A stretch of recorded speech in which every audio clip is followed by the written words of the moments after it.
mnisaidie jamani. Naumwa mimi.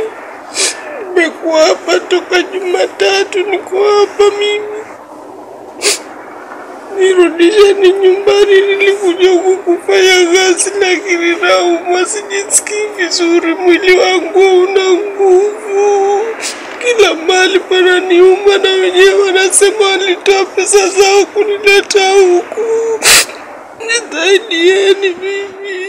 This video of Veronica Mwanyasi seen crying and pleading for help was a wake-up call for her family to raise an alarm for her rescue.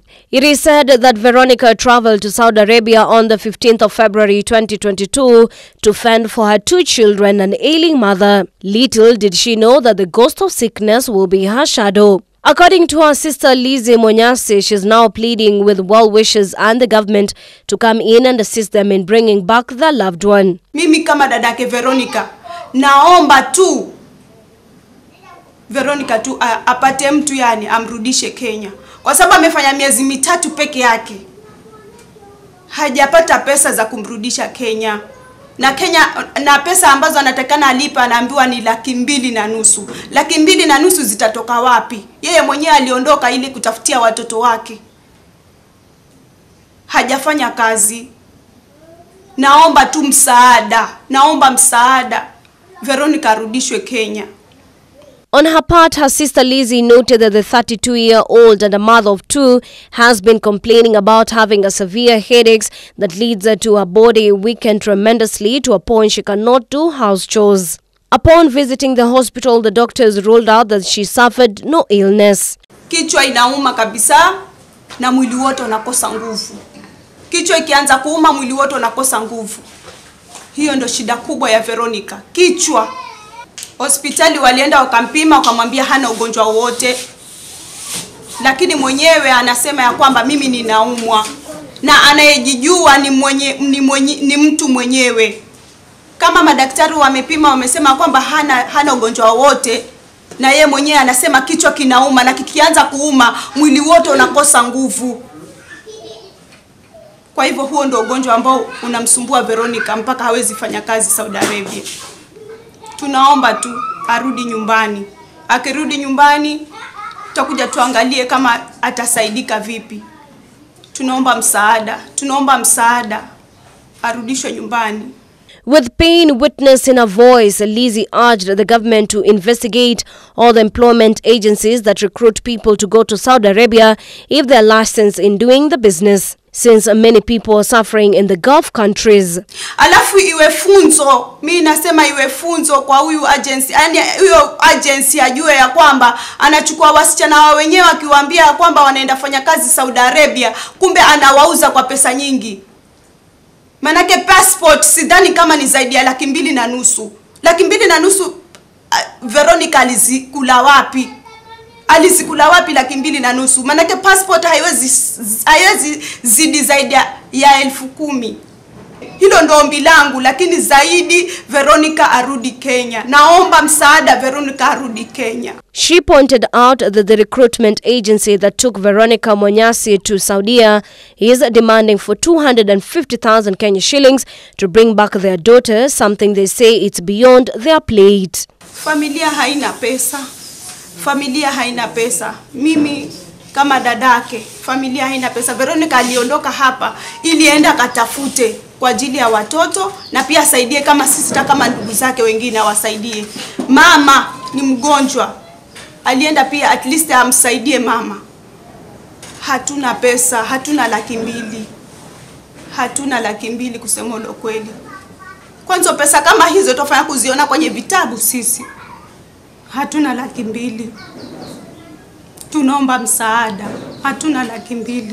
Veronica's mother, Luvuno Mwanyasi, said that she was happy for her to get employed, but currently she is regretting why her daughter went to suffer in a foreign land. She's now pleading for help just to see her daughter back home.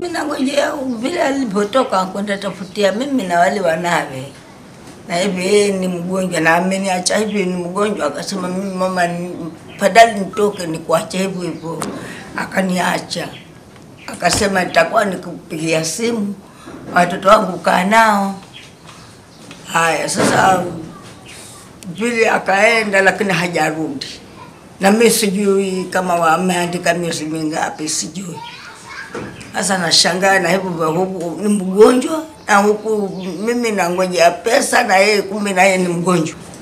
Na arudi. Ajaka hivyo hivyo vilivyotaka watu wake tapaka akashika hivyo.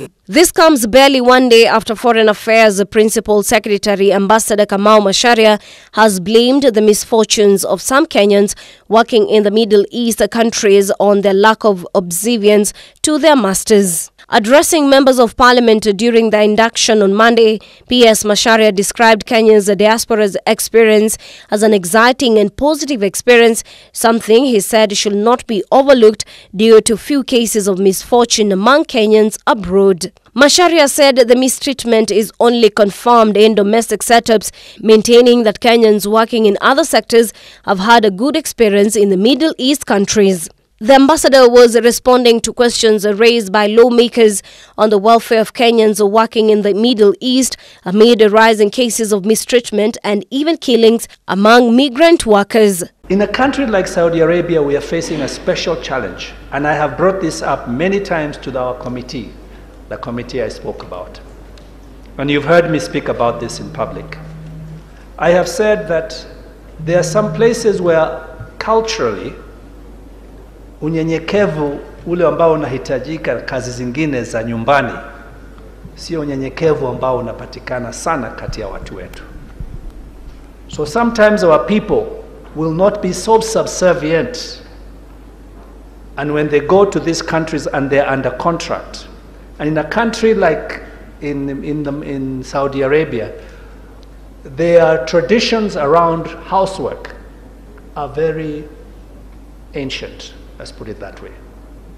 So you find that the people who suffer the terrible beatings, the people who suffer abuse, are usually people who are of that category, house helps.